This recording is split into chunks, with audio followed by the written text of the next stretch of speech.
So hi guys, welcome back to my channel. So நாம் இன்னைக்கு இந்த வீடியோவில் ஜான்சனோட கடைசி ரன் இப்போ டபிள்யூடபிள்யூல வந்துடுச்சு. ஸோ அது நிமித்தமாக ஸோ நம்ம டபிள்யூடபிள்யூல ஜான்சனோட மறக்க முடியாத டாப் 10 ரைவல் ரீல்ஸ் ஸ்டோர் லைன்ஸை நம்ம இன்னைக்கு இந்த வீடியோவில் பார்க்க போகிறோம். ஸோ அதனால் இந்த வீடியோ ஸ்கிப் பண்ணாமல் பாருங்கள். ஸோ அந்த ரைவல்ரி யாரு கூட பெஸ்ட்டாக இருந்துச்சு. ஸோ இதை நம்ம ஜான்சனோட ரைவல்ரியில மறக்கவே முடியாது. ஸோ அப்படி எந்தெந்த யார் கூட விளையாடினா ரைவல்ரின்னு சொல்லி இந்த வீடியோவில் பார்க்க போகிறோம். ஸோ வீடியோ ரொம்ப பெருசாலாம் இருக்காது, ரொம்ப சின்னதாக தான் இருக்கும். ஸோ அதனால ஷார்ட் அண்ட் ஸ்வீட்டாக முடிக்க பார்க்குறேன். ஸோ அதனால் இந்த வீடியோக்கு நீங்கள் நம்ம சேனலுக்கு புதுசாக வந்திருக்கீங்கன்னா சப்ஸ்கிரைப் பண்ணி நோட்டிஃபிகேஷன் பெல்ல ஆளில் போடுங்க. ஸோ அது மட்டும் இல்லாமல் இந்த வீடியோக்கு லைக் பண்ணி கமெண்ட் பண்ணுங்கள். ஸோ வாங்க வீடியோக்குள்ளே போகலாம்.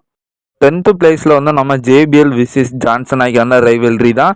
ஸோ குறிப்பாக இவங்க ரெண்டு பேர்த்துக்குமான ஸ்டோரிலின் கொஞ்சம் நஞ்சமாக நடந்துச்சு. ஸோ கிட்டத்தட்ட கொலை பண்ணுற லெவலுக்கு பார்த்தீங்கன்னா கொலை வெறியில் தான் இவங்களுக்கான ஸ்டோர் லைன் ரைவல்ரியே பார்த்தீங்கன்னா நடந்துச்சு. ஸோ குறிப்பாக ஜான்சனோட மண்டையை உடைச்சி ஸோ ரத்தம் ஆய்க்கிறது, ஸோ கொலை வெறியில் மேட்சஸ் பண்ணுறதுன்னு சொல்லி ஸோ இங்கே ரெண்டு பேர்த்துக்குமான ரைவல்ரி ஸோ உண்மையிலே தரமாக இருக்கும். ஸோ இப்போ தான் டபிள்யூடபிள்யூல அந்த ரத்த வெறி கொலை வெறியெல்லாம் டபிள்யூடபிள்யூக்கு அணிக்கிறது இல்லை.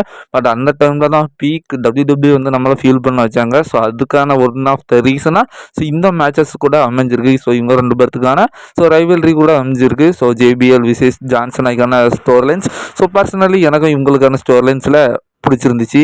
டாப் 9th பிளேஸில் பட்டிஸ்டா விசேஷ் ஜான்சனா தான். ஸோ குறிப்பாக இவங்க ரெண்டு பேர்த்துக்குமான ஸ்டோர் லைன்ஸை கூட யாராலையும் மறக்க முடியாது.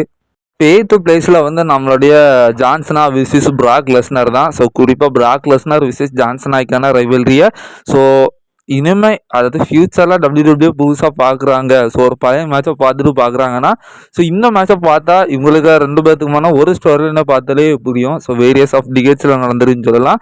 ஸோ குறிப்பாக ஸோ இவங்க ரெண்டு பேர்த்தோட ஆரம்ப கட்ட ரெஸ்லிங்லேயும் ஸோ ரைவல்ரி தரமாக இருக்கும். ஸோ குறிப்பாக நம்மளுடைய பிராக் லெஸ்னர் யூஎஃப்சிக்கு போய்ட்டு ரிட்டர்ன் ஆகிருப்பார்ல. ஸோ வந்த ஃபஸ்ட்டு மேட்ச்சில் நம்ம ஃபஸ்ட்டு ஸ்டோர் லைன் ரைவல்ரியே நம்ம ஜான்சனா கூட தான் பண்ணார். ஸோ அப்போ இவங்க ரெண்டு பேர்த்துக்கும் ஒரு பெரிய பிரால் நடந்திருக்கும். ஸோ அது ஹிஸ்ட்ரியே வர மேக் பண்ணிச்சிருக்கு ஒரு தரமாக நம்ம பிரால் அப்படிங்கிற மாதிரி. ஸோ ஜான்சனோட மூக்கெல்லாம் பார்த்தீங்கன்னா உடஞ்சிருக்கும். ஸோ அந்த லெவலுக்கு பார்த்தீங்கன்னா இவங்களுக்கான ஸ்டோர் லைன்ஸ்லாம் தரமாக இருக்கும். ஸோ இப்போ கூட ஸோ ரீசெண்ட் டைமில் நம்ம இப்போ இருக்கிற ரிட்டைர்மெண்ட் டூருக்கு வந்த ஜான்சனா விசிஸ் பிராக் லெஸ்னருக்கான மேட்ச்சு. ஸோ அது மட்டும் இல்லாமல் அதோ அவங்களுக்கான கன்ஃபர்டேஷன் நம்ம எல்லாத்துக்குமே தெரியும். ஸோ தெரியாத நண்பர்கள் கூட ஸோ நான் இதை சொல்லி வளர்க்க முடியாது. ஸோ நீங்கள் பர்சனலாக யூடியூப்பில் போய் ஸோ இவங்க ரெண்டு பேர்த்துக்குமான ஸ்டோர் லைன்ஸ் அடித்து பார்த்தீங்கன்னா ஸோ தரமான ஒரு அனுபவம், ஒரு ரெஸ்லிங் அனுபவம் உங்களுக்கு கிடைக்கும். 7th பிளேஸில் ஏஜே ஸ்டைல்ஸ் விசஸ் ஜான்சனா தான். குறிப்பாக ஏஜே ஸ்டைல்ஸ் 2017-18 அந்த காலகட்டத்தில் ஸோ ஜான்சனா விசிஸ் ஏஜே ஸ்டைல்ஸ்க்கான ஃபியூடு பார்த்தீங்கன்னா நடந்திருக்கும். ஸோ அந்த டைமில் இவங்க ரெண்டு பேர்த்துக்குமான ஸ்டோர் லைன் படியும் சரி ஸோ மேட்சுமே பயங்கரமான ஒரு டெக்னிக்கல் மேட்சாக இருந்திருக்கும். ஸோ ஏஜே ஸ்டைல் கூட நம்ம ஜான்சனா மேட்ச் பண்ணுறப்போ தான் அந்த சூப்பர் சீனா ஸோ அந்த மாதிரியான ஒரு விஷயங்கள் ஃபேன்ஸ் மத்தியில் ப்ராப்ளம் ஆச்சு. ஸோ அந்த லெவலுக்கு ஸோ ஃபேன்ஸ் மத்தியில் இவங்க ரெண்டு பேர்த்துக்குன்னா ஸ்டோர் லைனை திரும்ப திரும்ப பார்க்கணும்னு சொல்லி ஆசைப்பட்டாங்க. ஸோ அப்படி இருக்கின்றதுனால தான் ஸோ இப்போ ஜான்சனோட ரிட்டர்மெண்ட் டூரில் கூட so ஜான்சனா விசிஸ் AJ ஸ்டைல்ஸ்க்கான final time match நடக்கணும் அப்படிங்கிற மாதிரி ஆசைப்பட்டாங்க. ஸோ பட் அது இந்த அளவுக்கு போச்சு அப்படிங்கிறது உங்களுக்கே தெரியும். ஏன்னா அந்த மேட்ச் கொஞ்சம் ஸ்டோர் லைனாக எடுத்துகிட்டு போய் இருந்தாங்கன்னா தரமாக இருந்திருக்கும். பட் அது டைம் இல்லாத காரணத்தினால வெறும் ஒரு மேட்சாக கிரவுண்ட் நடத்தினாங்க. பட் இருந்தாலும் அந்த மேட்ச் நல்லா இருந்துச்சு. ஸோ அது ஃபேன்ஸ் மத்தியில் எக்ஸ்பெக்ட் பண்ணது மாதிரி நல்லா இருந்துச்சுன்னு சொல்லலாம். பட் அது கொஞ்சம் ஸ்டோர் லைன் படி இருந்திருக்கலாம். பட் ரெண்டு பேரும் ஃபேஸாக இருந்ததுனால அது அப்படி நடக்கலை. 5th பிளேஸில் ஜான்சினா விசஸ் சிஎம் பங்குக்கான ஃபியூட்ஸ் தான். ஸோ குறிப்பாக பைபாம் ஸ்பீச்சு ஸோ 2011-12 அந்த டைமில் நம்ம ஜான்சனா ஃபேஸாகவும் நம்ம சிஎம் பங்க் ஒரு ஹீல் கேரக்டர் பண்ணிருந்தாங்க. ஸோ அந்த டைமில் ஸோ இவங்களுக்கான ஃபியூடெல்லாம் பயங்கரமாக பேசப்பட்டுச்சு. ஸோ மேட்ச் குவாலிட்டி அந்த மாதிரி தான் இருக்கும். ஸோ இதுவும் ஜான்சனோட ரெஸ்லிங் கரியரில் ஒரு மறக்க முடியாத ரைவல்ரி தான். 5th பிளேஸில் நம்ம ரேண்டி ஆர்டன் விசிஸ் ஜான்சன் ஆகியான ரைவல்ரி தான். ஸோ இதை பற்றி நான் சொல்லணும்னு அவசியம் இல்லை. ஸோ இந்த கிளிப்ஸில் ஒரு 2-3 இமேஜை ஆட் பண்ணாலே போதும் உங்களுக்கு அந்த ஆமாப்பா இந்த ஒரு லெவலில் நம்ம மேட்சை பார்த்தோமே அப்படிங்கிற ஒரு எதிர்பார்ப்பு கிடைச்சிருக்கோம். ஸோ குறிப்பாக 2008 நினைக்கிறேன். ஸோ அந்த டைமில் so I quite match so hell in cell match so அந்த டைம்லலாம் ரேண்டி ஆர்டனோட வில்லத்தனத்தை ஸோ நம்ம ரொம்ப எதிர்பார்த்து பார்த்துருப்போம். ஸோ அந்த மாதிரி எதிர்பார்ப்பை பூர்த்தி வச்ச ஸோ இவங்களோட ஃபியூட்ஸு ஸோ நல்லா இருந்துச்சு. ஸோ அதுக்கப்புறம் நான் இதை பற்றி சொல்ல இல்லை, அந்தளவுக்கு வார்த்தை இல்லாத அளவுக்கு இவங்களுக்கான ஃபியூட் தரமாக இருந்த காலகட்டங்கள். பட் இந்த டைமில் அவங்களுக்கான ஒரு ஃபைனல் ரிட்டர்ன்மேன் டூரில் வந்து ஸோ ஜான்சனா விசஸ் ராண்டிக்கான இது ஃபேன்ஸ் மத்தியில் அவ்வளோவா சாட்டிஸ்ஃபைடாக இல்லை. 5th பிளேஸில் வந்து நம்ம ஏஜ் விசஸ் ஜான்சன் ஆகியான ஸ்டோர் லைன்லாம் என்னை பொறுத்த வரைக்கும் எனக்கு மறக்க முடியாத ஸ்டோர் லைன்ஸ் நிறைய இருக்குது.